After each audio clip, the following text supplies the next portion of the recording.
आइए सब जन अपने हाथों को ऊंचा उठाएं।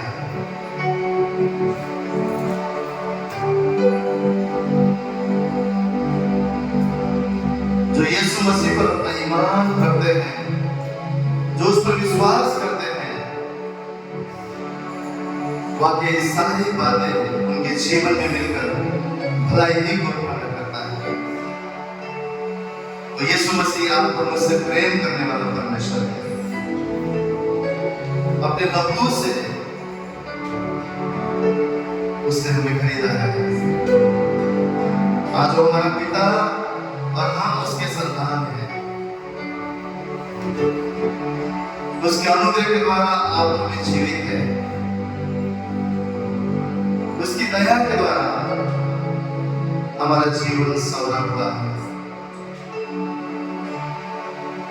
आइए उसके फाटकों में धन्यवाद के साथ स्तुति करते हुए, महिमा और उसकी आदर करते हुए हम प्रवेश करें, क्योंकि उसने हमें छुड़ाया है, उसने हमें बचाया है। हम सब आदर से ले, महिमा से ले। आज भी वो ऐसे आराधक को ढूंढ रहा है जो आत्मा सच्चाई से उसकी भक्ति करते हैं। आइए आत्मा सच्चाई से उस परमेश्वर की भक्ति करें। मैं धन्यवाद करता रहूंगा, यीशु धन्यवाद करता रहूंगा। मैं धन्यवाद करता रहूंगा, यीशु धन्यवाद करता रहूंगा। धन्यवाद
यीशु धन्यवाद करता रहूंगा, धन्यवाद धन्यवाद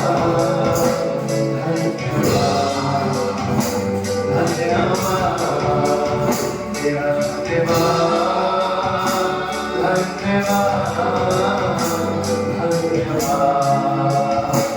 धन्यवाद यीशु तेरे करीमान से जिंदगी मेरी बदल गई। यीशु तेरे छूने से जिंदगी मेरी संवर गई। ओ तूने मुझे बचाया, तूने मुझे सहलाया, ओ तूने मुझे बचाया, तूने मुझे सहलाया। मैं धन्यवाद करता रहूंगा, यीशु धन्यवाद करता रहूंगा। मैं धन्यवाद करता रहूंगा, यीशु धन्यवाद करता रहूंगा। मैं धन्यवाद करता रहूंगा, यीशु धन्यवाद करता रहूंगा। मैं धन्यवाद करता रहूंगा, यीशु धन्यवाद करता रहूंगा। धन्यवाद धन्यवाद धन्यवाद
तेरा धन्यवाद धन्यवाद यीशु धन्यवाद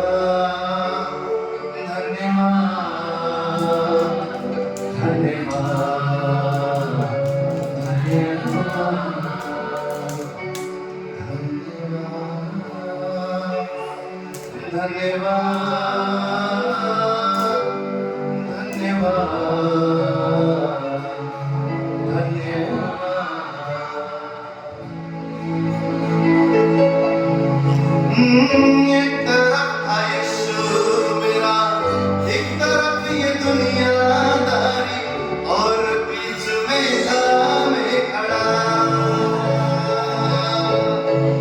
कहर के दुखों में खोया, तन्हा में कभी जो रोया, साथ उसको पाया हर जगह। ओ एक तरफ था यीशु मेरा, एक तरफ ये दुनियादारी, और बीच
मसीह मेरा खुदा जो तन्हा कभी है छोड़ता।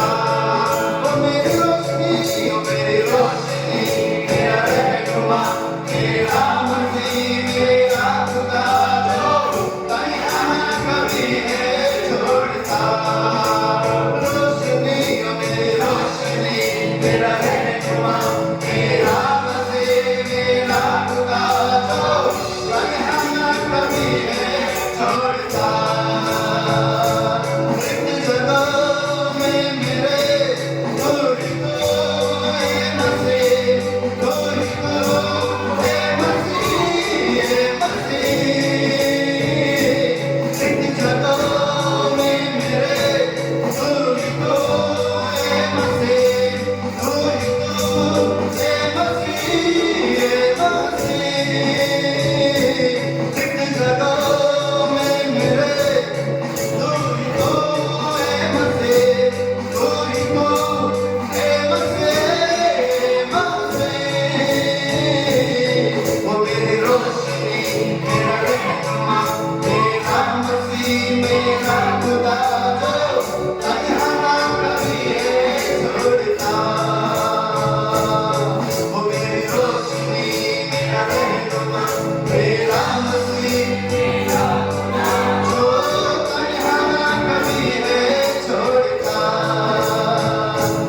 जो तन्हा कभी है छोड़ता। जो तन्हा कभी है छोड़ता। जो तन्हा कभी है छोड़ता। वो मेरी रोशनी, मेरा रहनुमा, मेरा मसीह मेरा खुदा जो तन्हा कभी है छोड़ता।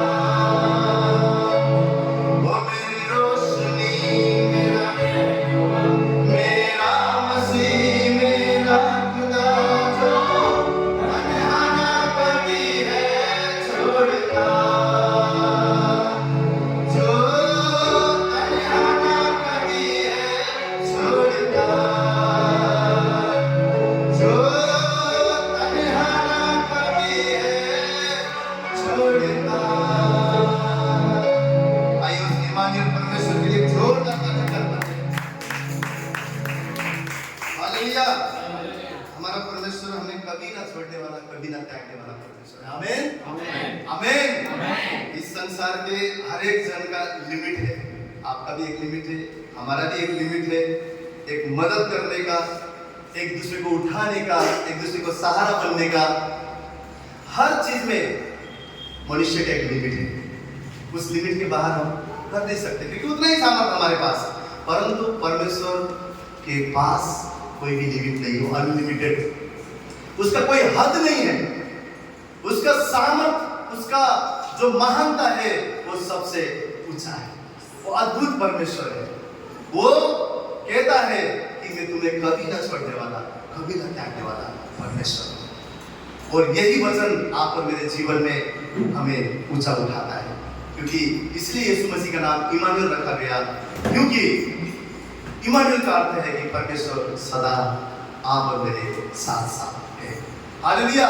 वो परमेश्वर ने आप और मुझसे वादा किया है कि वो परमेश्वर हमारे साथ है, कभी ना छोड़ने वाला, कभी ना त्यागने वाला खुदा जो अति सहज से मिलने वाला, वो हमारा सहारा है। तो आइए हम विश्वास करें कि वो परमेश्वर जैसा और कोई भी नहीं है। मैं उसकी आराधना करूंगा, मैं उससे कहूंगा प्रभु तू मुझे बचाने वाला, तू मुझे छुड़ाने वाला परमेश्वर है, और मैं तेरी जय जयकार करूंगा।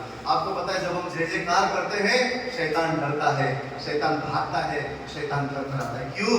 क्योंकि आप राजाओं के राजा, प्रभु के प्रभु यीशु मसीह की जय जयकार कर रहे हैं। केवल कलीसिया में नहीं, लेकिन अपने घर में भी, अपने हर एक जगह पर उस खुदा की आप जय जयकार करें। जब आप जय जयकार करते हैं, जय जयकार शब्द विजय का घोषणा है कि आप यीशु मसीह के द्वारा जयवंत से भी बढ़कर हैं। जय जयकार शब्द परमेश्वर का सामर्थ को आपके जीवन में लेकर आता है। तो आइए हम आनंद मनाएं, झूमें, नाचे, गाएं उस परमेश्वर की उपस्थिति में, उसकी इबादत करें।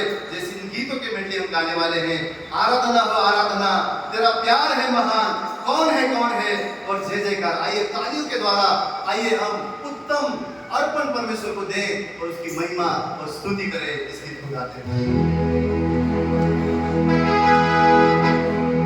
आराधना हो आराधना, खुदावन यीशु की आराधना, आराधना हो आराधना, खुदावन यीशु की आराधना, आराधना हो आराधना, खुदावन यीशु की आराधना, आराधना हो आराधना,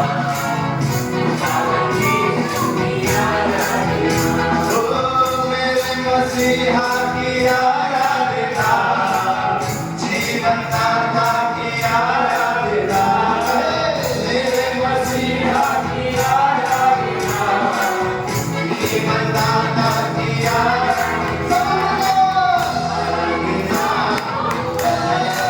आराधना हमारी ताकत है, आराधना हो आराधना, खुदावन यीशु की आराधना, दूतों के संग आराधना, उसकी प्रशंसा आराधना, दूतों के संग आराधना, उसकी प्रशंसा आराधना, आराधना हो आराधना, खुदावन यीशु की आराधना, आराधना हो आराधना, खुदावन यीशु की आराधना, पवित्र दिल से आराधना, प्रेमी मन से आराधना, पवित्र दिल से आराधना, प्रेमी मन से आराधना, पवित्र दिल से आराधना, प्रेमी मन से आराधना, पवित्र दिल से आराधना, प्रेमी मन से आराधना, आराधना हो आराधना, खुदावन यीशु की आराधना, आराधना हो आराधना, खुदावन यीशु की आराधना, मेरे मसीहा की आराधना, जीवन दाता की आराधना, मेरे मसीहा की आराधना, जीवन दाता की आराधना, आराधना हो आराधना, खुदावन यीशु की आराधना, आराधना हो आराधना, खुदावन यीशु की आराधना, तेरा प्यार है महान, तेरा प्यार है यहाँ, जो पहले मुर्दा था तूने डाली मुझे काम, तेरा प्यार है महान, तेरा प्यार है यहाँ, जो पहले मुर्दा था तूने डाली मुझे काम, क्यों ना बोलूं फिर मैं तेरी बेटा, क्यों ना बोलूं फिर मैं तेरी बेटा, क्यों ना बोलूं फिर मैं तेरी बेटा, क्यों ना बोलूं फिर मैं तेरी बेटा, बेटा, बेटा, तूने मेरे लिए क्या किया, यीशु जी मेरे बेटा, बेटा, तूने मेरे लिए क्या किया, उसके प्यार की तारीफ करे, तेरा प्यार है महान, तेरा प्यार है जहाँ, फिर जो पहले मुर्दा था तूने डाली मुझमें जान, हो तेरा प्यार है महान, तेरा प्यार है जहाँ, फिर जो पहले मुर्दा था तूने डाली मुझमें जान, क्यों ना बोलूं फिर मैं तेरी जय जयकार, क्यों ना बोलूं फिर मैं तेरी जय जयकार, हो क्यों ना बोलूं फिर मैं तेरी जय जयकार, हो क्यों ना बोलूं फिर मैं तेरी, हो क्यों ना गाए जय जयकार, जय जयकार, तूने मेरे लिए क्या कुछ ना किया, हो यीशु राजा जय जयकार, जय जयकार,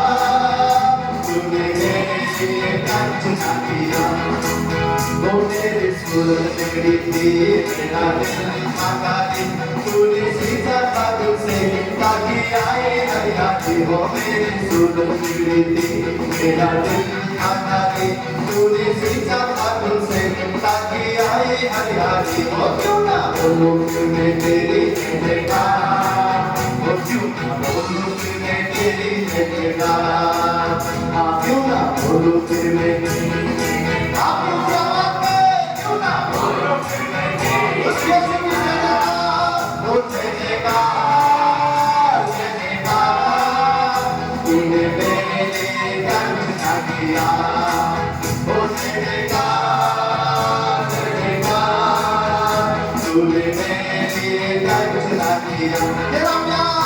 तेरा प्यार है महान तेरा प्यार है महान मैं जो पहले मुर्दा था तूने डाले में जानो तेरा प्यार है महान तेरा प्यार है महान मैं जो पहले मुर्दा था तूने डाले में जानो क्यों ना बोलूं फिर मैं तेरी आपकी आवाज में क्यों ना बोलूं फिर मैं तेरी जयकार हो क्यों ना बोलूं फिर मैं तेरी जयकार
परमेश्वर के लिए हम बनाए।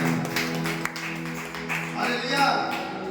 सच में जब हम परमेश्वर की महिमा और परमेश्वर की आदर करते हैं, उसके सम्मान, उसके जय जयकार करते हैं, तो हमारे जीवन से सारे जो दीवारें हैं वो टूट जाती है। यरीहो की दीवार को आप जानते हैं, जब वहां पर आज्ञा दिया गया कि अब तुम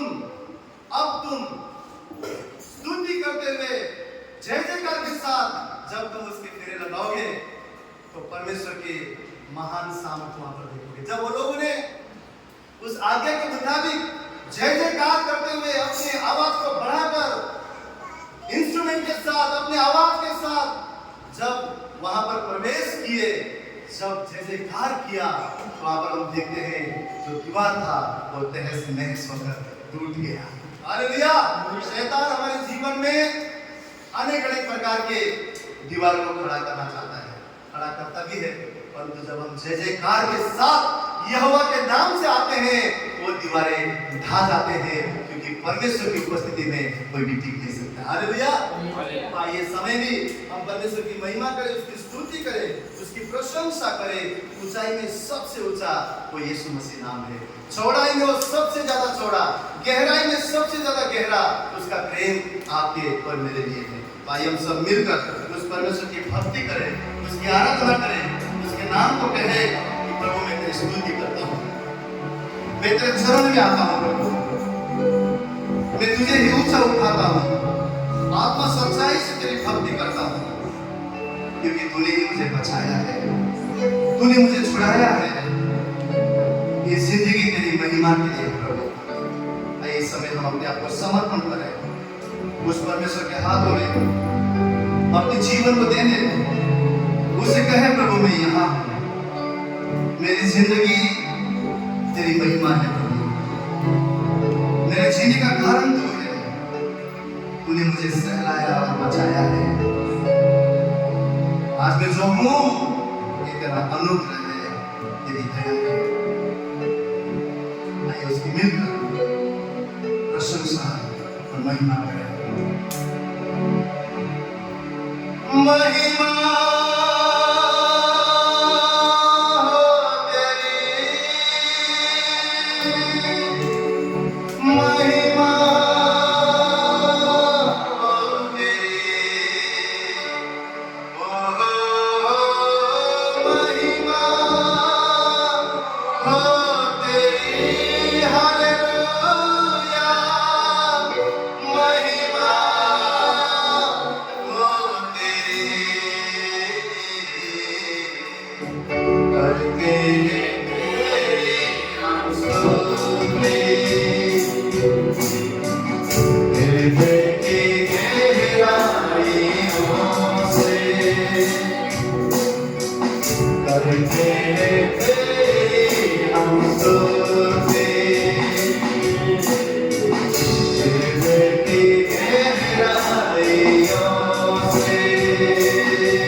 Oh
ये जिंदगी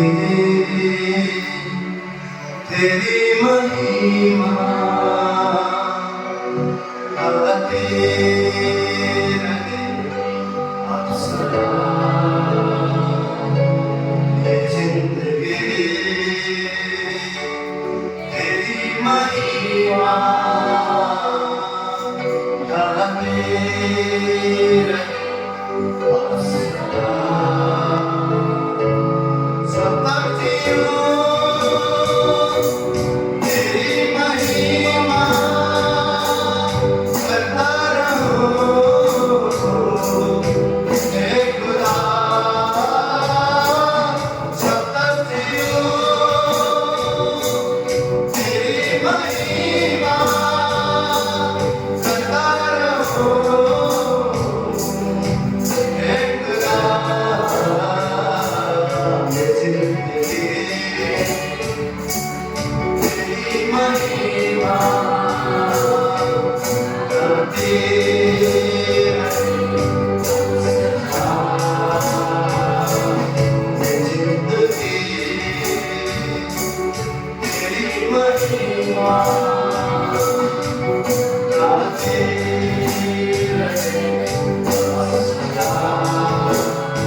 Hallelujah.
ये जिंदगी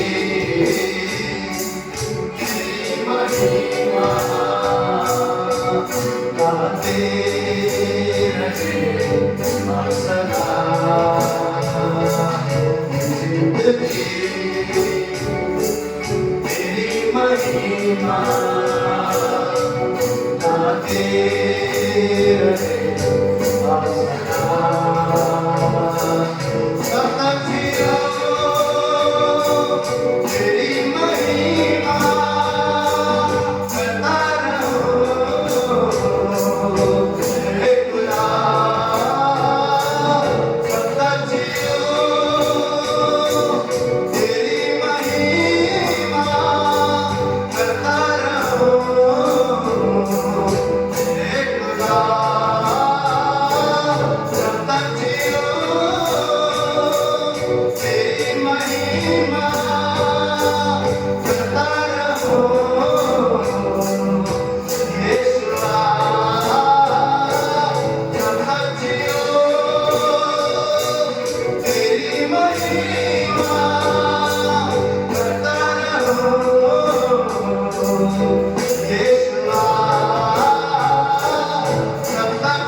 जिंदगी तेरी महिमा गाते रहे सदा। ये जिंदगी तेरी महिमा गाते रहे सदा।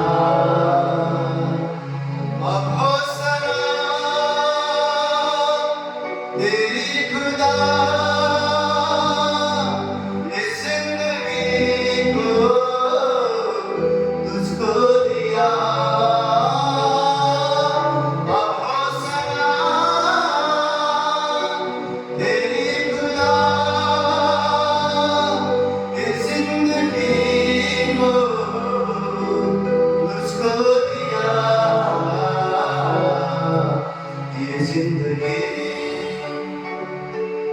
तेरी महिमा गाते रहे सदा। ये जिंदगी तेरी महिमा गाते रहे सदा। अपने जीवन को उसके हाथ में लेते हुए हर एक जन हाथ उठा कर गाए।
आखिरी हिस्सा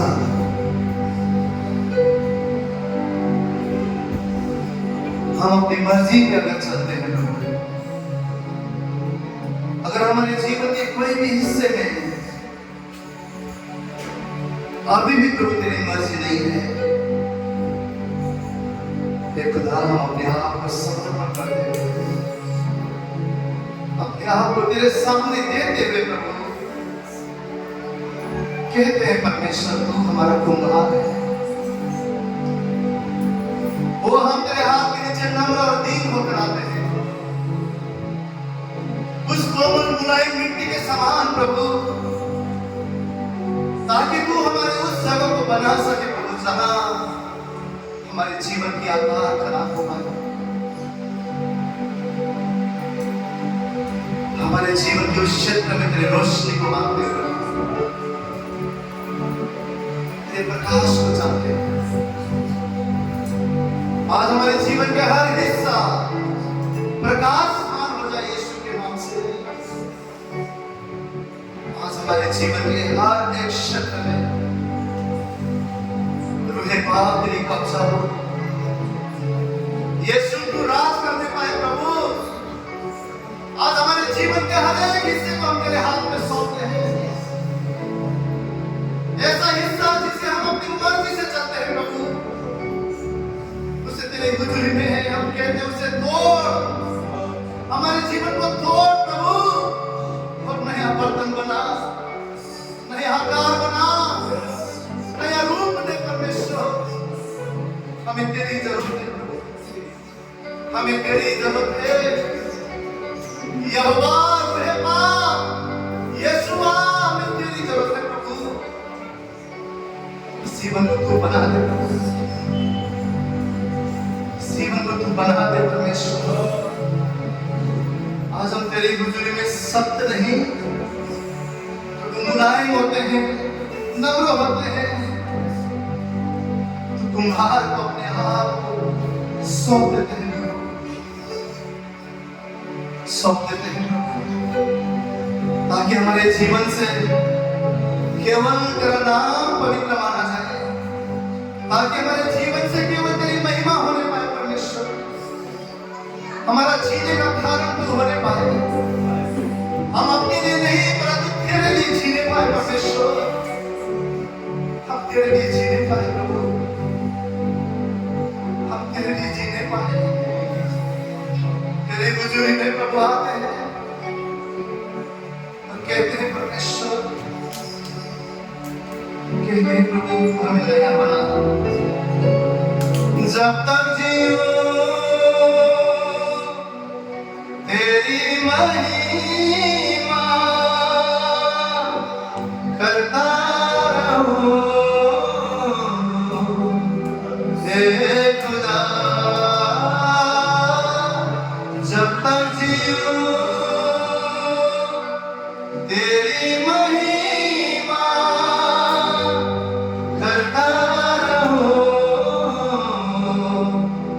हे खुदा अब हो सना तेरी खुदा इस जिंदगी को तुझको दिया, अब हो सना तेरी खुदा इस जिंदगी को तुझको दिया, ये जिंदगी तेरी महिमा गाती रहे अब सदा, ये जिंदगी तेरी महिमा गाती अब सदा।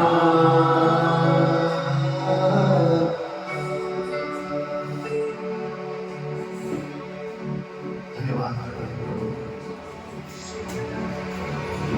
हमारे गीत, हमारी आवाज कम पड़ जाते हैं,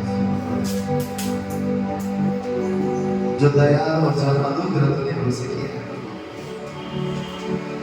तेरी आराधना करने के लिए, तेरी प्रशंसा करने के लिए हमारे शब्द कम पड़ जाते हैं।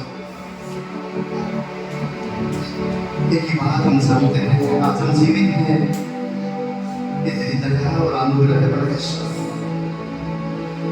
आज हम उस अंधकार में नहीं परंतु तेरी रोशनी में हैं। आज हम पाप की गुलामी में नहीं परंतु तेरी चट्टान पर खड़े हैं। ये तेरी दया है प्रभु। आज हम खोए हुए नहीं परंतु आज हम बचाए हुए तेरे बेटे हैं।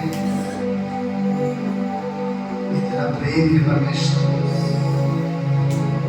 आज भी जब हम गिरते हैं तू हमें अपने हाथों से उठाकर सीने से लगाने वाला, हम पर अनुग्रह करने वाला परमेश्वर।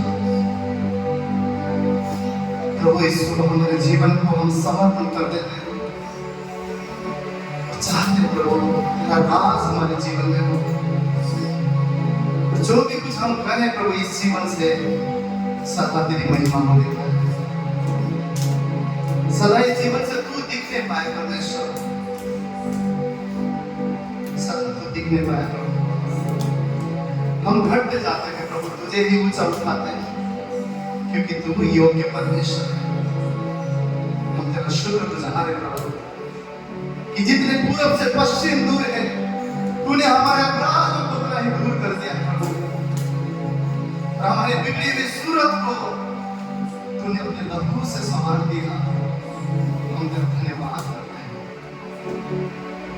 धन्यवाद हमें बनाने के लिए, धन्यवाद हमें संवारने के लिए, धन्यवाद प्रभु हमें बचाने के लिए, धन्यवाद हमें उठाने के लिए प्रभु, धन्यवाद हमें सीने से लगाने के लिए प्रभु, धन्यवाद हमारे आंसुओं को मिटाकर अपने आनंद से भरने के लिए। हम तेरा धन्यवाद करते हैं प्रभु। तू हमारा रहनुमा, तू हमारा संगी दोस्त, हमारा मित्र है प्रभु, तू हमारा पिता है। हम तेरा धन्यवाद करते हैं। सारा आदर गौरव महिमा तेरे नाम को देते हैं। तू हमारे हृदय को जानने वाला परमेश्वर, इस सुबह तेरे वचन से तू हमसे बात कर। तू हमें तेरे वचन की रोटी दे ताकि उसे हम खाकर तेरे को बने सके। तेरा धन्यवाद करते हैं सुंदर समय के लिए। तेरा शुक्रगुजार है परमेश्वर। सारा आदर गौरव महिमा सराहनीय परमेश्वर हम केवल तुझे देते हुए इस प्रार्थना विनती को हमारा जीवित उद्धार करता प्रभु यीशु मसीह के नाम से मांगते हैं, हर एक जन कहते हैं आमीन आमीन। आइए एक उत्तम ताली केवल प्रभु यीशु मसीह को देकर।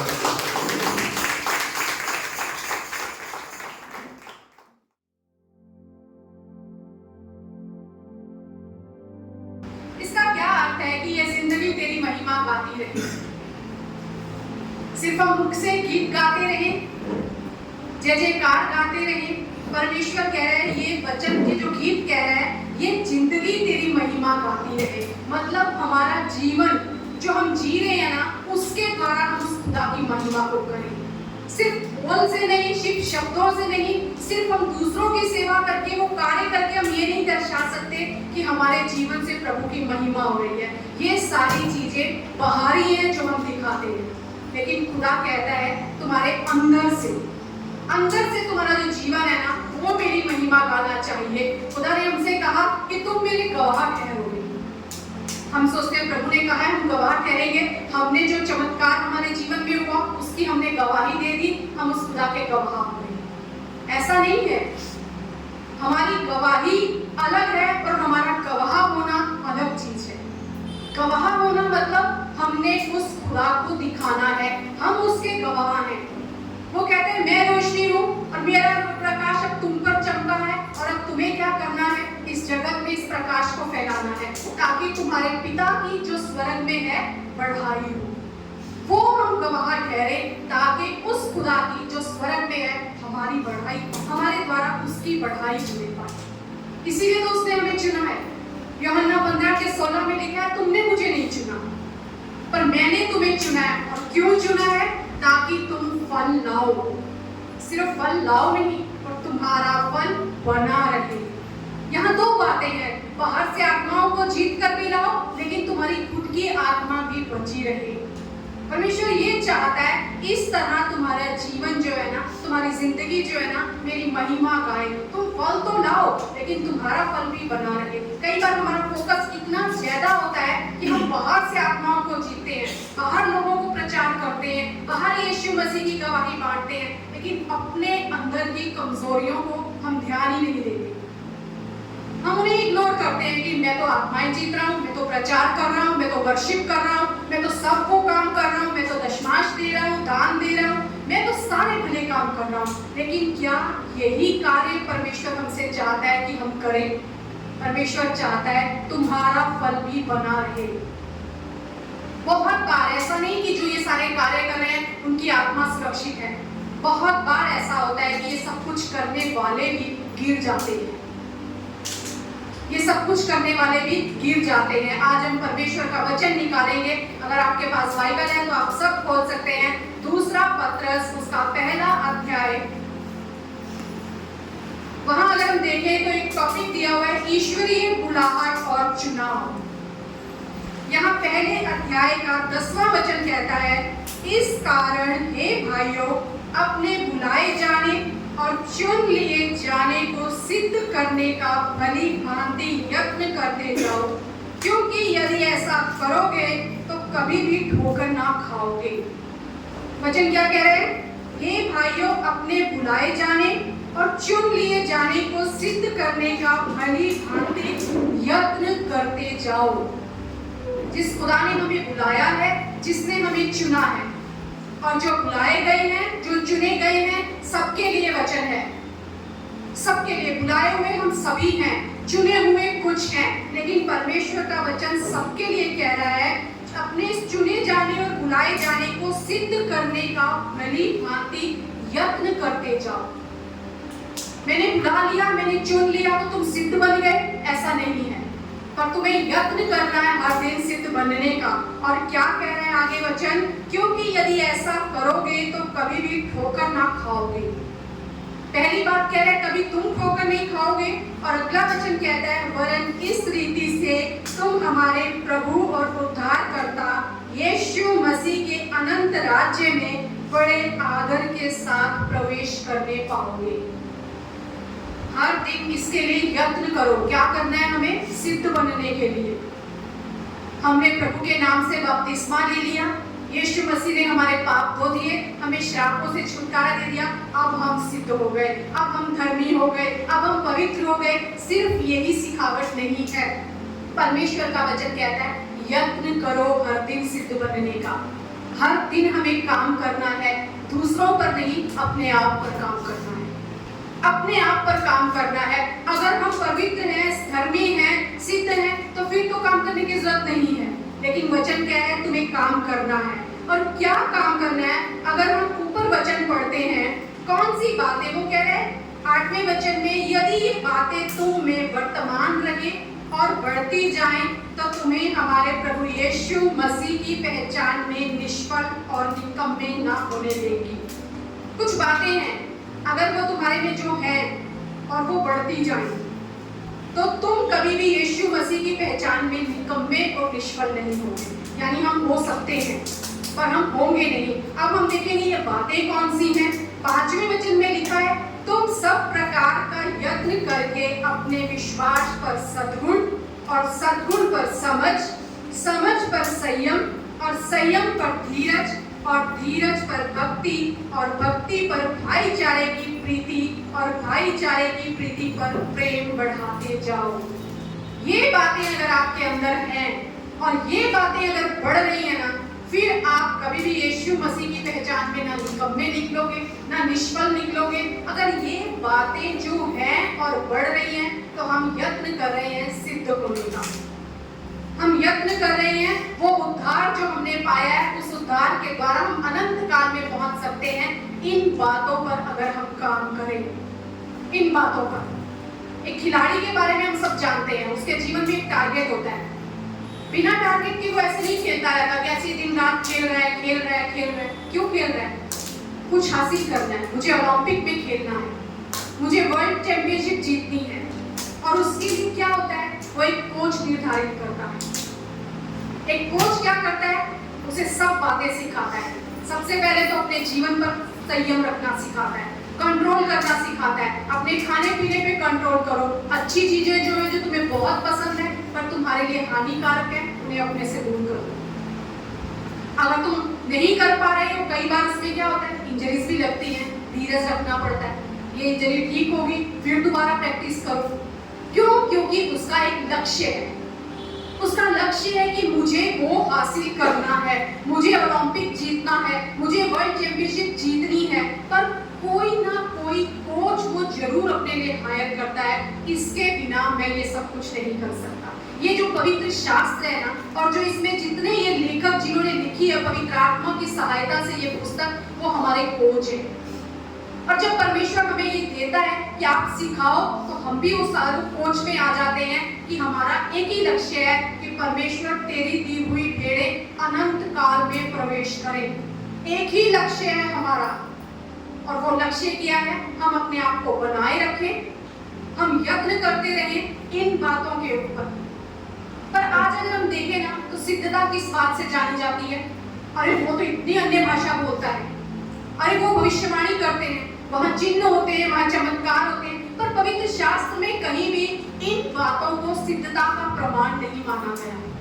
ये नहीं कहा गया जो बहुत अन्य भाषा बोल रहे हैं वही परमेश्वर का सच्चा जन है, वही सिद्ध है। जो भविष्यवाणी कर रहे हैं वो सिद्ध है, जहां चिन्ह और चमत्कार हो रहे हैं वो सिद्ध है।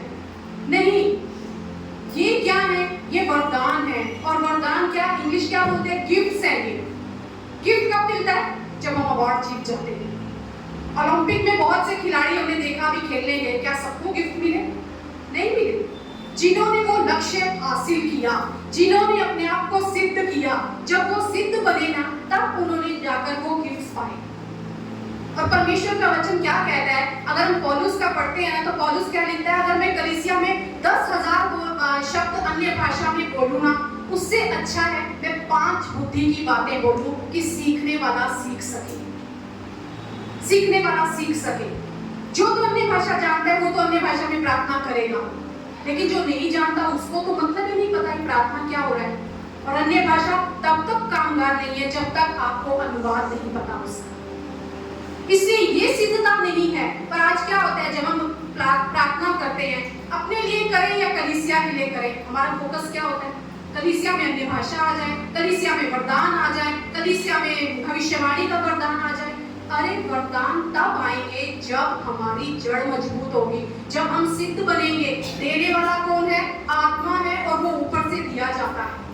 बहुत से हमारे में ऐसे होंगे जिन्होंने किसी से हाथ रखवाकर अन्य भाषा का वरदान लिया होगा, पर क्या वो अन्य भाषा का वरदान आज उनमें काम कर रहा है? क्या वो दोबारा अन्य भाषा बोल पाए? नहीं। जब तक वो आत्मा ऊपर से कार्य नहीं करेगा, जब तक हम उस योग्य नहीं बनेंगे, तब तक हमें वो गिफ्ट नहीं मिलेगा।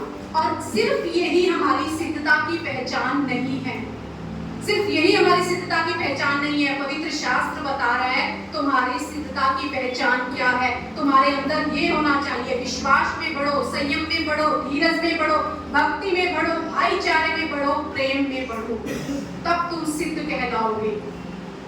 हम सिद्ध बन नहीं गए, हमें हर दिन बनना है। बहुत से पवित्र शास्त्र में हम उदाहरण देखते हैं, शुरुआत बड़ी अच्छी हुई लेकिन अंत बड़ा खराब हुआ। इस संसार में ना हमें उस दौड़ में शामिल होने की जरूरत नहीं है। संसार में बहुत से कंपटीशन है, सब कंपटीशन कर रहे हैं, मुझे अमीर बनना है, मुझे सफल बनना है, मुझे अच्छा बनना है, सब इसी दौड़ में शामिल है। कोई काउंसलिंग लेते हैं, कहीं पे कंसल्टेंट है, वो जाके सलाह देते हैं। हम उनमें से नहीं हैं। परमेश्वर कहता है मैंने तुम्हें अलग किया है, और हमारा लक्ष्य क्या है? एक ही लक्ष्य है, अनंत काल में प्रवेश करना। और उसके लिए क्या करना? हमें सिद्ध बनना है। हमें दूसरों की सफलताएं बहुत नजर आती हैं कि वो कितना सफल है, मुझे भी वो बनना है। अगर हम परमेश्वर के इन वचनों से, जिन्होंने सफल जीवन शुरू किया लेकिन बाद में वो विफल हो गए, हम उनके जीवन से देखें और सीखें क्या कमी रह गई उनमें कि वो सिद्ध नहीं हो सके। क्योंकि हमारी कमियां हैं जो हमें सिद्धता की ओर बढ़ने नहीं देती। तो आज परमेश्वर चाहता है हम उन कमियों पर ध्यान दें। क्या बातें हैं, क्या कमियां हैं हम में कि हम सिद्ध नहीं हो पाते। अगर हम घूम के अपने जीवन के देखें पीछे पलटकर, बहुत बार हमने बहुत सी गलतियां की होंगी और हमने उनके परिणाम भी भुगते हुए। हर कमी का, हर गलती का, हर गुनाह का हमें कहीं ना कहीं परिणाम भुगतना पड़ता है। पर परमेश्वर कह रहा है इन पर काम करते जाओ। ये जो बातें वर्तमान में है ना, ये बढ़नी चाहिए। जब ये बढ़ती जाएंगी ना, तो तुम्हारे जीवन में तुम सिद्धता की ओर बढ़ते जाओगे। जब यीशु मसीह पहाड़ी उपदेश दे रहे थे तो उन्होंने क्या कहा वहां, जैसा तुम्हारा परमेश्वर सिद्ध है ना, ऐसे तुम सिद्ध बनो। वो कहते हैं इसलिए चाहिए कि तुम सिद्ध बनो। क्यों? क्योंकि तुम्हारा बुलाने वाला, तुम्हारा परमेश्वर सिद्ध है। क्यों बनना है हमें सिद्ध? क्योंकि हमारा परमेश्वर सिद्ध है। वो कहता है मैं पवित्र हूँ। यही बात को पुराना नियम में बोलता है, नई व्यवस्था में परमेश्वर कहता है इस्राएलियों की सारी मंडली से कह दे कि तुम पवित्र बने रहो, क्योंकि तुम्हारा बुलाने वाला पवित्र है। एक ही कारण है, हमारा बुलाने वाला पवित्र है, इसलिए वो कह रहा है तुम पवित्र बने रहो। 2 कुरिन्थियंस उसका 9वां अध्याय अगर हम निकालें, 2 कुरिन्थियंस 9वां अध्याय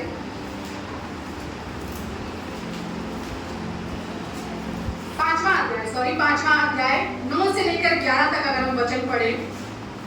इस कारण हमारे मन की उमंग यह है कि चाहे हम साथ रहें या अलग रहें, पर हम उसे भाते रहें, क्योंकि अवश्य है कि हम सब का हाथ मसीह के न्याय आसन के सामने खुल जाए, कि हर एक व्यक्ति अपने अपने भले बुरे कामों का बदला जो उसने देह के द्वारा किए हो वह पाए। इसलिए प्रभु का भय मानकर हम लोगों को समझाते हैं, परंतु परमेश्वर पर हमारा हाथ प्रकट है और मेरी आशा यह है कि तुम्हारे विवेक पर भी प्रकट होगा। क्या कह रहे हैं वचन? अगर हम आखिरी वचन एक बार फिर पढ़ें, 11वां वचन। इसलिए प्रभु का भय मानकर हम लोगों को समझाते हैं, परंतु परमेश्वर पर हमारा हाथ प्रकट है और मेरी यह आशा है कि तुम्हारे विवेक पर भी प्रकट हुआ होगा। प्रभु पर क्या है? प्रकट है सब कुछ।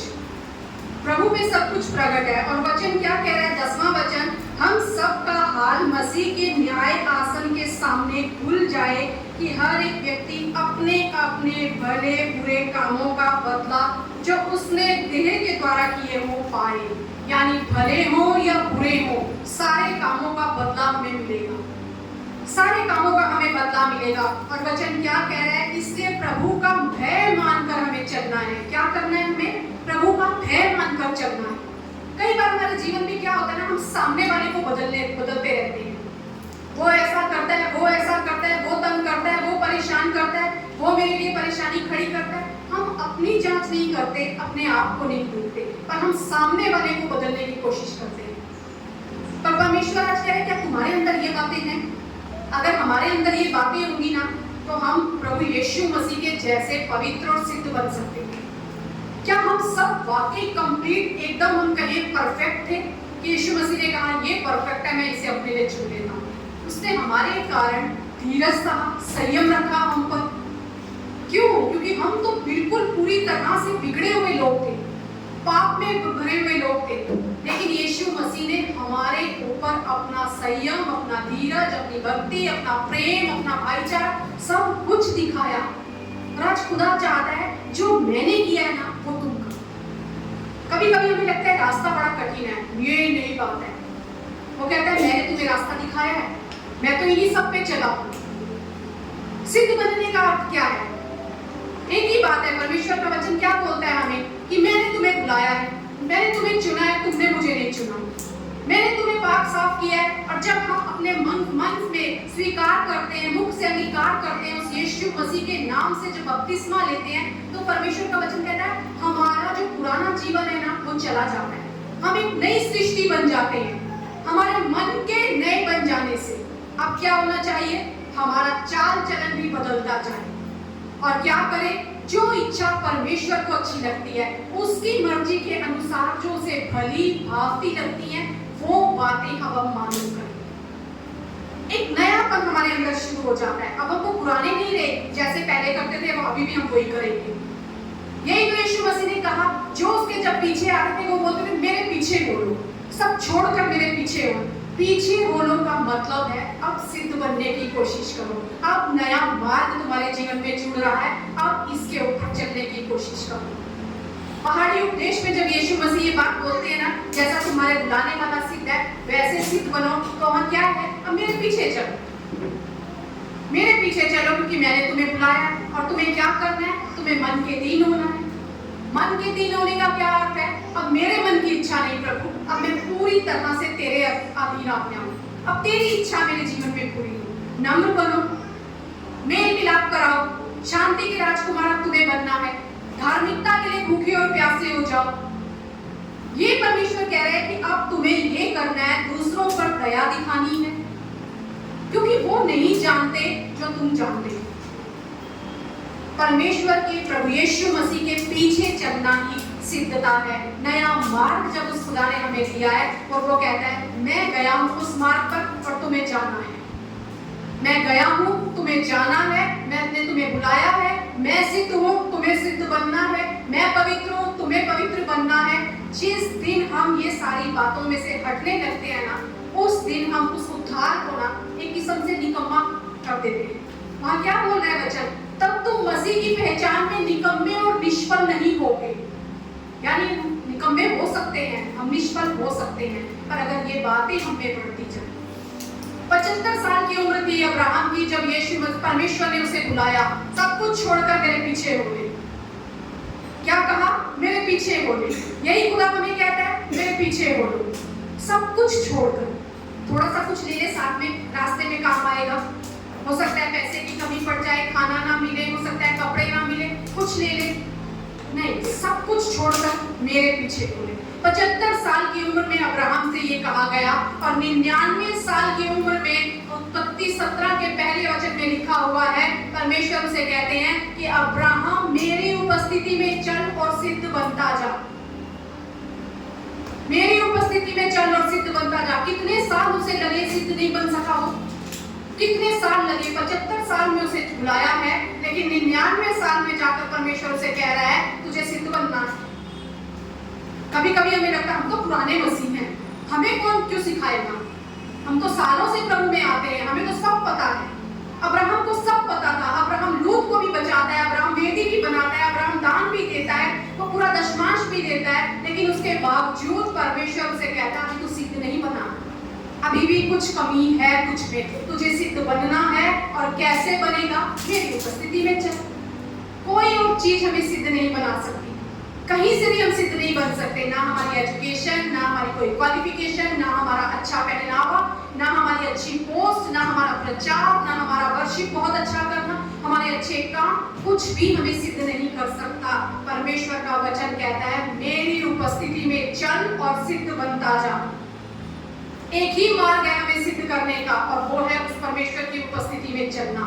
और सिद्धता के लिए आपको जरूरी है मन का दीन होना, नम्र बनना, संयम रखना, धीरज धरना, धार्मिकता के पीछे भागना। वचन क्या कहता है पहाड़ी उपदेश में? धार्मिकता को पकड़े रहना, सताव तो होगा, सताव के बीच में भी उस धार्मिकता को पकड़े रहना।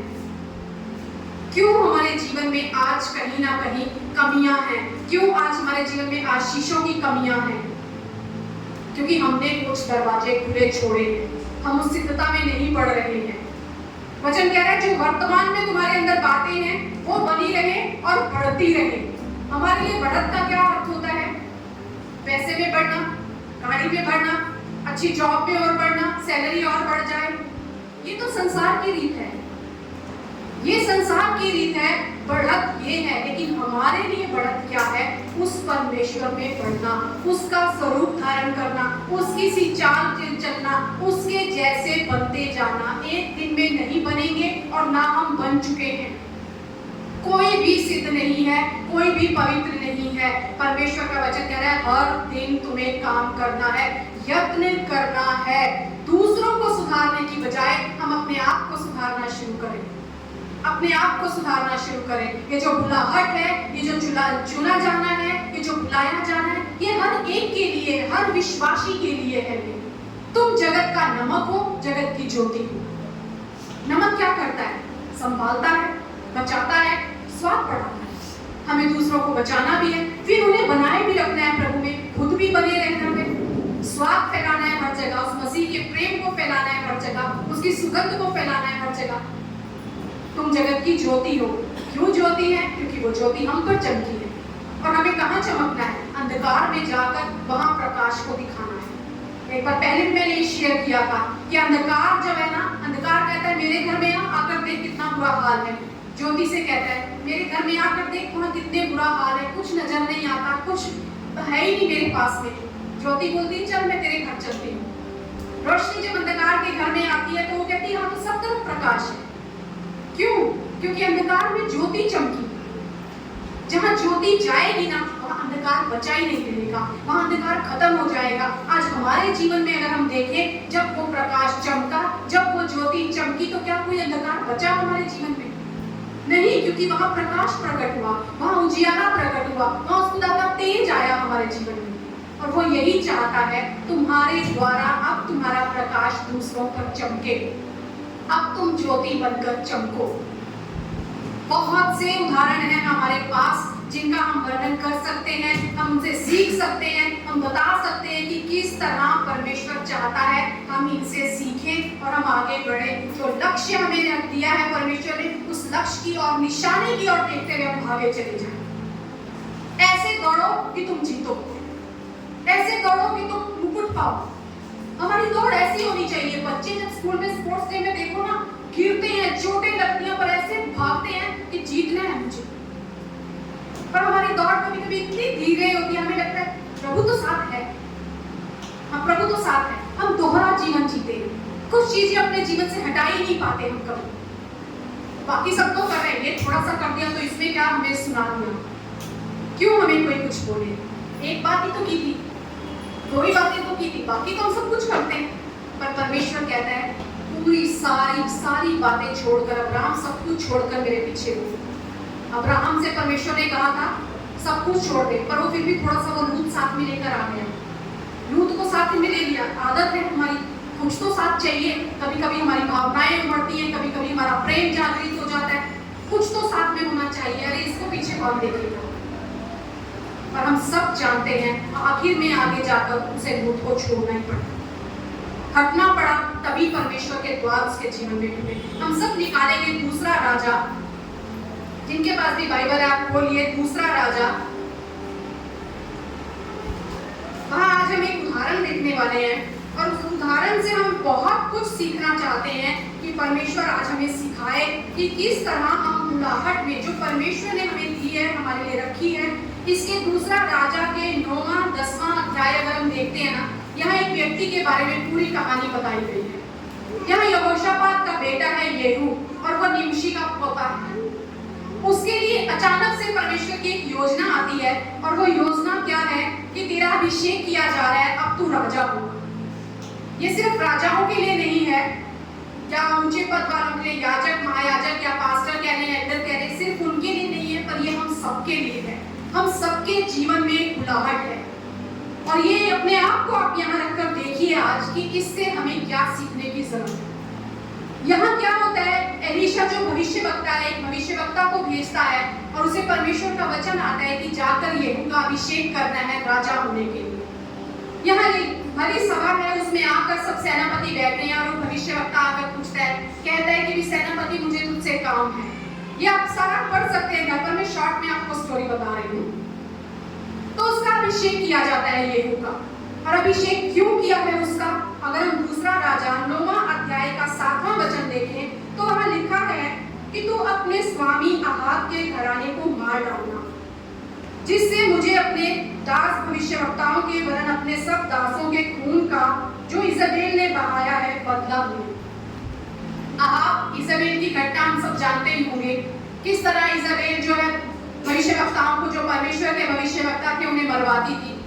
तो परमेश्वर कहता है कि अब मैंने तुझे चुना है, तुझे इस बुराई को खत्म करना है, तुझे इस बुराई को खत्म करना है, अहाब के घराने को तुझे खत्म करना है। और हम पूरा पढ़ सकते हैं कि वो पूरा वही काम करता है जो उसे परमेश्वर ने कहा। वो वैसे ही करता है, अहाब को मारता है, इजबेल को मारता है, फिर जाकर लोगों में जो उसे मिलता है, रास्ते में कोई भी अगर अहाब या इजबेल के बारे में बात करता है या बाल के नबियों के बारे में बात करता है या बाल देवताओं के बारे में बात करता है, वो हर एक को खत्म करता है। हर एक को मारता है। क्यों? क्योंकि उसे इस बारे में बुलाया गया है, असाइनमेंट दिया गया है, उसे एक काम सौंपा गया है, वो सबको खत्म करता है। और अगर हम पढ़ते हैं 10वें अध्याय में 28वें वचन में लिखा है, यूं येहू ने बाल का इस्राएल में से नाश करके दूर किया। यानी यो येहू को काम सौंपा गया था, येहू ने वो पूरी तरह से काम किया, उसने पूरे इस्राएल में से बाल का नाश कर दिया। पर अगला वचन क्या कहता है? 29वां वचन, तो भी कुछ ऐसा हुआ, नाबाद के पुत्र यारोबाम जिसने इस्राएल से पाप कराया था, उसके पापों के अनुसार करने, अर्थात बेतेल और दान में के सोने के बछड़ों की पूजा, उससे येहू अलग ना हुआ। येहू सब कुछ कर रहा है जो उसे परमेश्वर ने कहा है। अहाब को मारा, इज़राइल को मारा, उनके लिखा हुआ है उसके 70 जो बेटे पोते दूसरी जगह रहते थे वहां से उनको भी खत्म करवा दिया, पूरे घराने को खत्म करवा दिया। इस्राएल में से बाल का उसने पूरा नाश कर दिया। पर तो भी वहां क्या लिखा है? तो भी जो है ये उस सोने के बछड़ों की पूजा से खुद को अलग ना कर सका। बाहरी काम तो सारे हो रहे हैं, लेकिन अपने आप की देखभाल नहीं कर सका, अपने आप को वो संभाल नहीं सका कि मुझे खुद क्या करना है। खुद वो वही मूर्ति पूजा कर रहा है। परमेश्वर का दिया काम तो उसने पूरा किया, वो तो खत्म कर दिया, लेकिन अपने बारे में अपनी सावधानी नहीं रख सका, अपनी केयर नहीं कर सका। जबकि परमेश्वर का वचन अगर हम आगे पढ़ते जाएं तो वहां क्या लिखा है? हमने पहले 2 कुरिन्थियंस के 5वें अध्याय में क्या पढ़ा? हमारे भले और बुरे सारे कामों का न्याय हमें मिलता है। और यहाँ क्या लिखा है? 30वां वचन कहता है, यहोवा ने येहू से कहा, इसलिए कि तूने वह किया जो मेरी दृष्टि में ठीक है और अहाब के घराने से मेरी इच्छा के अनुसार बर्ताव किया है, तेरे परपोते के पुत्र तक तेरी संतान इस्राएल की गद्दी पर विराजती रहेगी। जो मैंने कहा था तूने वो किया, इसलिए उसका तुझे ये प्रतिफल मिलेगा। राजगद्दी पर तेरे बेटे के परपोते तक आगे बैठते रहेंगे। परंतु येहू ने इस्राएल के परमेश्वर यहोवा की व्यवस्था पर पूर्ण मन से चलने की चौकसी ना की। अपनी चौकसी उसने नहीं करी, अपनी चाल की चौकसी नहीं करी, वरन यारोबाम जिसने इस्राएल से पाप कराया था, उसके पापों के अनुसार करने से वह अलग ना हुआ। उन दिनों यहोवा इस्राएल की सीमा को घटाने लगा। क्या हुआ? घटने लगी वो सीमा घटने लगी। लास्ट टाइम का वर्ड कितनों को याद है? अगर हमारे पास बुद्धि है ना, बुद्धि हमें ऊपर लेकर जाएगी, और मूर्ख क्या होता है? नीचे जाता है। यहाँ ये मूर्खता ही है ना। परमेश्वर ने जो काम दिया बाहर तो सारे कर रहे हैं, अपना ध्यान रखा ही, तो क्या वो बुद्धिमान हुआ? परमेश्वर का वचन यहाँ बता रहा है कि उसके दोनों कामों का उसे फल मिल रहा है। सही किया है, सही फल मिलेगा। बुरा किया है तो क्या हुआ? सीमा घटने लगी, आशीषें घटने लगी, कहीं कमियां आने लगी। तुमने ये नहीं किया, हमें लगता है पता नहीं क्यों शैतान हमारे पीछे पड़ा है, पता नहीं क्यों लोग पीछे पड़े हैं, क्यों मेरे जीवन में बार बार ये हो रहा है। अपने जीवन की चौकसी करो, अपने जीवन को ध्यान से देखो। परमेश्वर कह रहा है यहाँ पर कि उसने क्या किया? पूर्ण मन से चलने की चौकसी ना की। अगर हम व्यवस्था विवरण में देखते हैं ना, वहां एक वचन लिखा हुआ है, व्यवस्था विवरण 17 में लिखा हुआ है कि परमेश्वर का वचन कहता है 17 के 19वें वचन में कि याजकों के पास ना एक पुस्तक है, याजकों के पास पुस्तक है, और वो कहता है कि उसकी एक नकल तुम अपने पास रख लेना, और वह उसे अपने पास रखे और अपने जीवन भर उसको पढ़ा करे। एक पुस्तक है, उसको अपने पास उसकी नकल रखना, और क्या करना? जीवन भर उसको पढ़ा करना।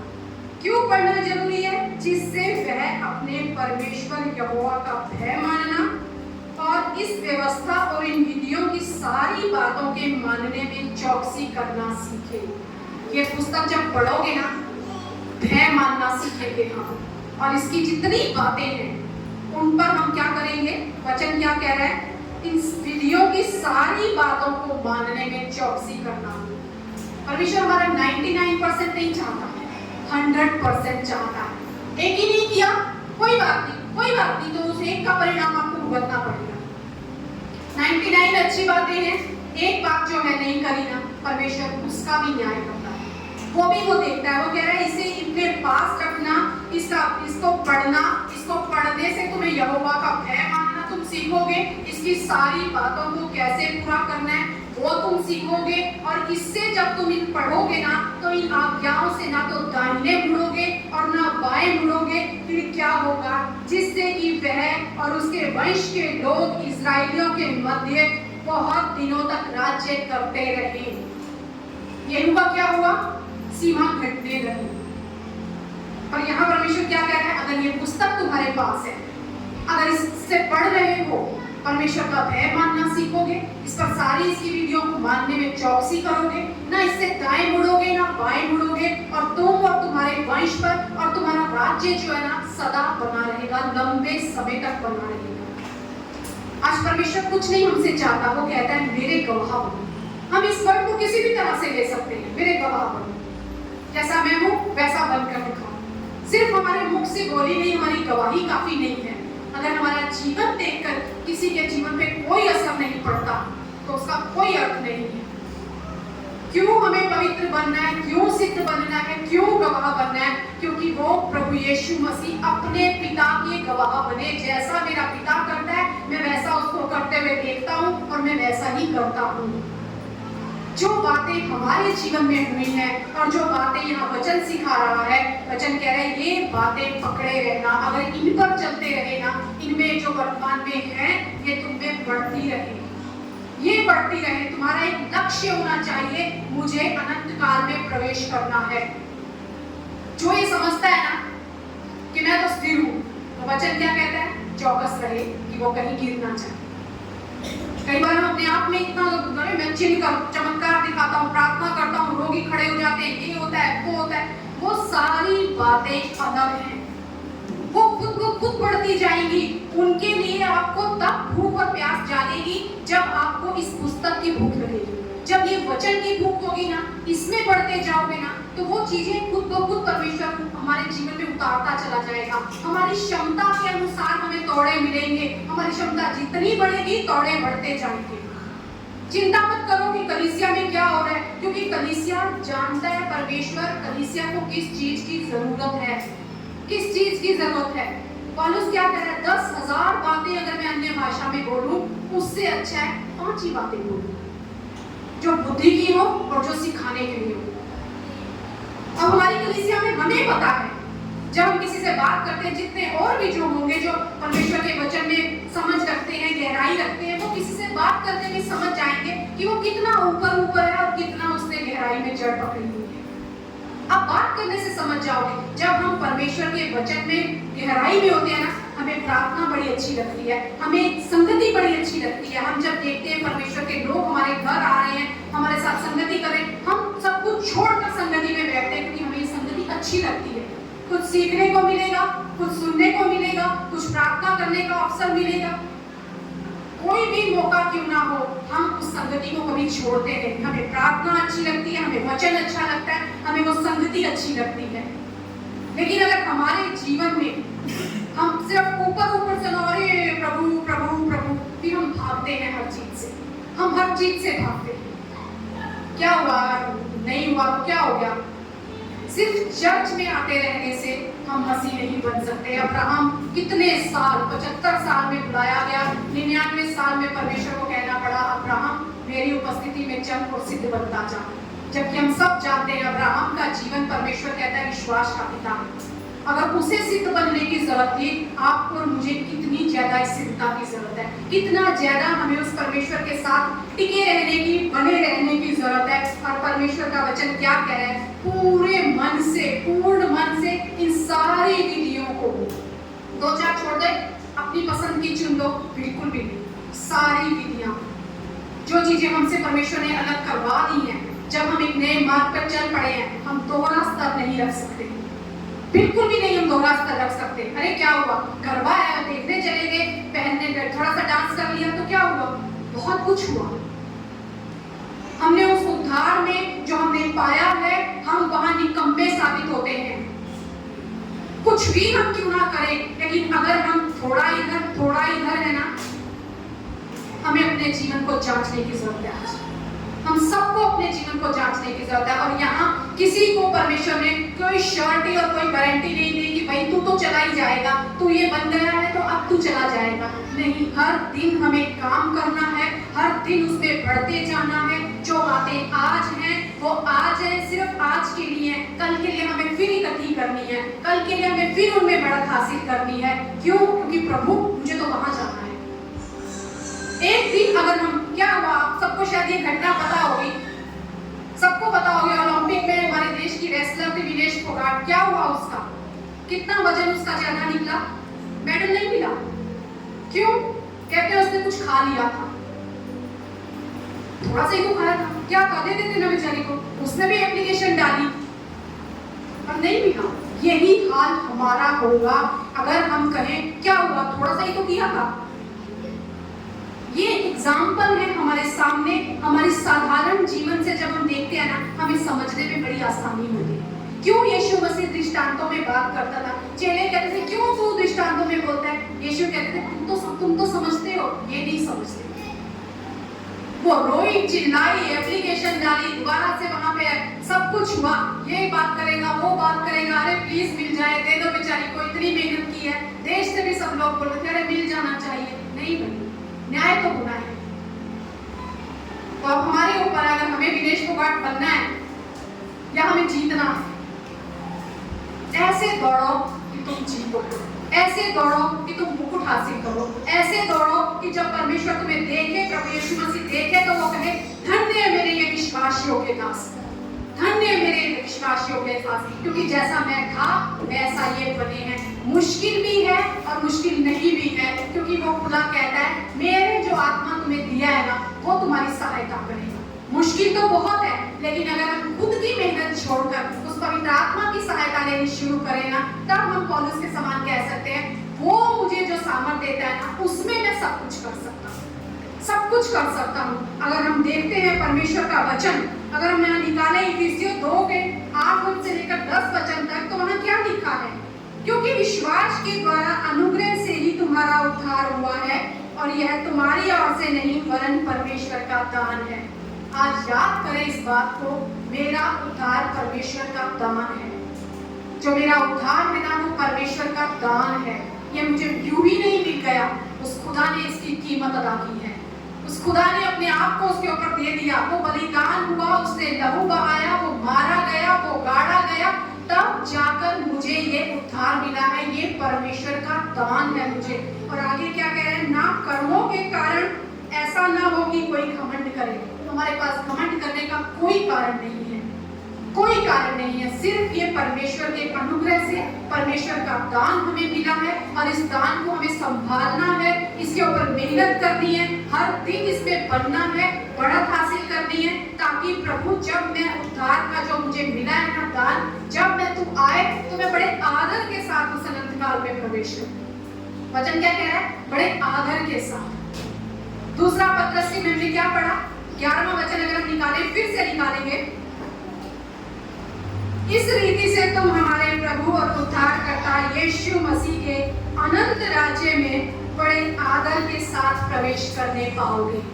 आज खुदा चाहता है हम आदर के साथ उसमें प्रवेश करें, ना हम निकम्मे बने, ना हम निष्फल बने, पर हम इन बातों में जो वर्तमान में है ये हमारे अंदर बढ़ती जाए। जब बढ़ती जाएंगी तो परमेश्वर कह रहे हैं कि तुम जो है ना मेरी छवि प्रकट करोगे, तुम मुझे दिखाओगे, जैसा तुम्हारा बुलाने वाला पवित्र है ऐसे तुम पवित्र बनोगे। हमें करना क्या है? हमें इस पुस्तक पर दिन रात मनन करना है, दिन रात मनन करना है, उसकी उपस्थिति में बैठना है, प्रार्थना में बैठना है, संगति में बैठना है। संगति सिर्फ ये नहीं कि घर पे ही मैं तो कर लेता हूँ, अपने परिवार के साथ संगति, और जितना हमें मौका मिले हम वहाँ संगति में बैठे और खुदा से कहें प्रभु मैं तेरे जैसा बनना चाहता हूँ, मैं जो तूने मेरे जीवन में काम दिया है ना इस पर मैं दिन रात काम करना चाहता हूँ, और मैं आदर के साथ इसमें प्रवेश करना चाहता हूँ। कितने आप चाहते हैं और ये कहना चाहते हैं खुदा से कि खुदा ये जो मेरी जिंदगी है ना मैं वाकई ये चाहता हूँ, अब तक मैंने बहुत गलतियां की होंगी,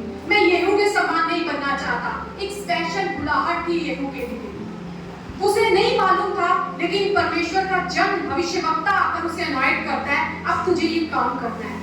काम तो उसने बहुत किए पर उसने अपने आप पर काम नहीं किया।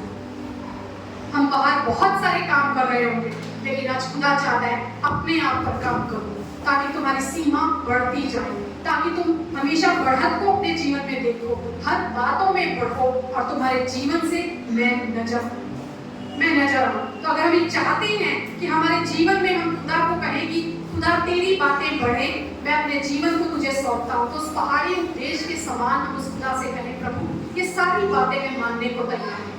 मैं मन का दीन बनता हूँ, नम्र बनता हूँ, मैं धार्मिकता के लिए भूखा और प्यासा बनता हूँ, मैं मेल मिलाप के लिए भूखा और प्यासा बनता हूँ प्रभु, मैं दूसरों पर दया करने के लिए तैयार हूँ प्रभु, मैं धार्मिकता को पकड़े रहूंगा चाहे सताव भी मेरे जीवन में क्यों ना आए। आज मैं ये कहता हूँ प्रभु मैं अपनी इस जिंदगी को तेरे हाथों में सौंपता हूँ। अगर आप सच्चाई में ये कहना चाहते हैं तो एक बार फिर हम सब खड़े हो जाएंगे और इस लास्ट गीत को हम गाएंगे, ये जिंदगी तेरी महिमा गाती रहे अब से सदा, जब तक जियो तेरी महिमा करता रहूं हे खुदा। और याद रखिए उसकी महिमा हमारे जीवन से होनी चाहिए, सिर्फ हमारे मुखों से नहीं। जब हम इस गीत को गाएं तो अर्थ जान कर गाएं कि किस तरह हम तेरी महिमा करना चाहते हैं खुदा। मेरे जीवन का हर कार्य तेरी महिमा करेगा। ये जिंदगी तेरी महिमा गाते रहे अब सदा। ये जिंदगी तेरी महिमा गाते रहे अब सदा। जब तक जियो तेरी महिमा करता रहो हे खुदा। जब तक जियो तेरी महिमा करता रहो हे खुदा। ये जिंदगी तेरी महिमा गाती रहे अब सदा। जब तक जियो तेरी महिमा करता रहो हे खुदा। जब तक जियो तेरी महिमा करता रहो हे खुदा। जब से छुआ तूने मुझे नई सांस जैसे फिर से आ गई। जब से थामा हाथ तेरा बदला है जैसे फिर से खुल गई। तू ही प्रभु मेरे यीशु तेरे सिवा ना होगा कोई। तू ही प्रभु मेरे यीशु तेरे सिवा ना होगा कोई। सब गए ये जिंदगी तेरी महिमा गाती रहे अब सदा। जब तक जियो तेरी महिमा करता रहो हे खुदा। जब तक जियो तेरी महिमा करता रहो हे खुदा। जब भी पुकारा मैंने तुझे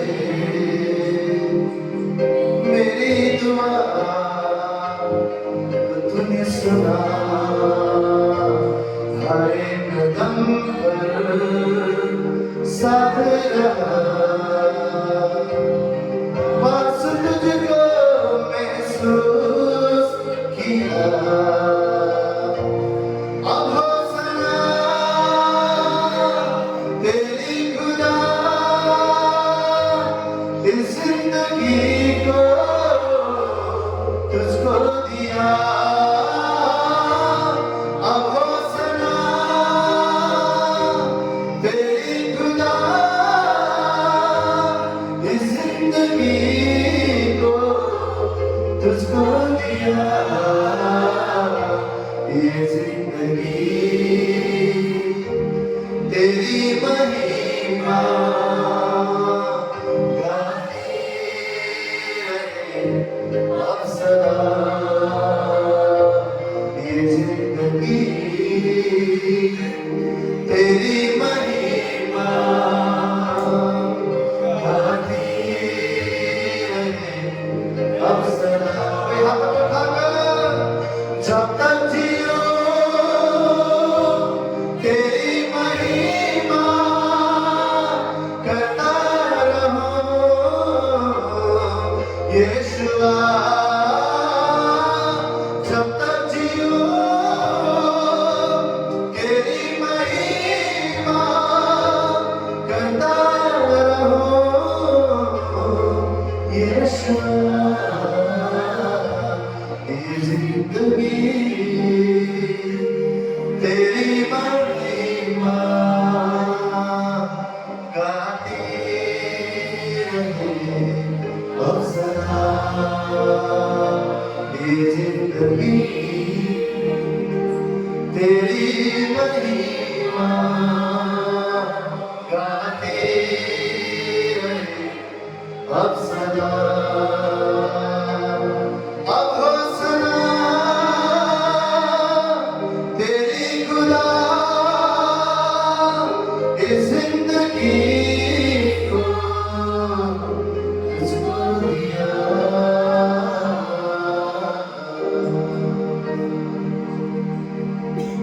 धन्यवाद खुदा हमेशा।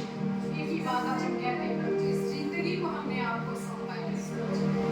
आप ही काम कीजिए खुदा हमेशा। आप वो कुम्हार है खुदा यीशु। आप कहते हैं कि मैंने फिर से नया बर्तन बना दिया। आज हमारे जीवन में जहाँ कहीं कमजोरियां हैं प्रभु यीशु, जो ऐसी बातें हमारे खुद से नहीं निकलती खुदा, आज हम अपने आप को आपके हाथों में सौंपते हैं प्रभु जी। और एक ही बात कहते हैं खुदा, तू काम कर हम पर प्रभु। तू ही हमें सजा प्रभु यीशु, तू ही हमें सवार खुदा यीशु, तू ही हमें नया रूप दे पिता परमेश्वर, तू ही हमें नया आकार दे खुदा यीशु। आज हम वो बर्तन बनना चाहते हैं प्रभु जी, जो हमारे स्वामी के काम आए खुदा परमेश्वर, जो पवित्र हो प्रभु, जो निर्दोष हो खुदा यीशु, जो निष्कलंक हो खुदा यीशु। आज हम तेरे वो सेवक बनना चाहते हैं प्रभु जी, तेरी वो संतान बनना चाहते हैं खुदा यीशु, जिन्हें जब तू देखे तो तू प्रसन्न हो मेरे खुदा यीशु, तू प्रसन्न हो हमसे मेरे प्रभु यीशु। और हम विश्वास के साथ कहते हैं प्रभु यीशु, जब हमने तुझे सौंप दिया अपने आप को प्रभु यीशु, तो हम फिर वो ना रहेंगे जो हम पहले थे। हम नया आकार लेंगे खुदा, हम नए बनते जाएंगे खुदा यीशु। और एक बार फिर पिता परमेश्वर हम कहते हैं आज खुदा, हम सच्चाई से, खराई से, आत्मा से प्रभु जी तेरे पीछे हो लेते हैं मेरे खुदा यीशु। सिद्धता की ओर अपने कदमों को बढ़ाते हैं खुदा यीशु। उस अनंत काल की तरफ बढ़ते हैं प्रभु, जहाँ हम बड़े आदर के साथ प्रवेश करने पाएंगे प्रभु जी। धन्यवाद देते हैं आज की संगति के लिए पिता, अपने बच्चों को आप लेकर आए प्रभु जी। धन्यवाद राजा, आपकी दया, आपका अनुग्रह सदा हमारे ऊपर है प्रभु, इसके लिए हम धन्यवाद देते हैं। आगे का सारा समय आपके हाथ में सौंपते हैं और इस दुआ को यीशु मसीह के सामर्थी नाम से मांग लेते हैं। आमीन। आइए जोरदार तालियों का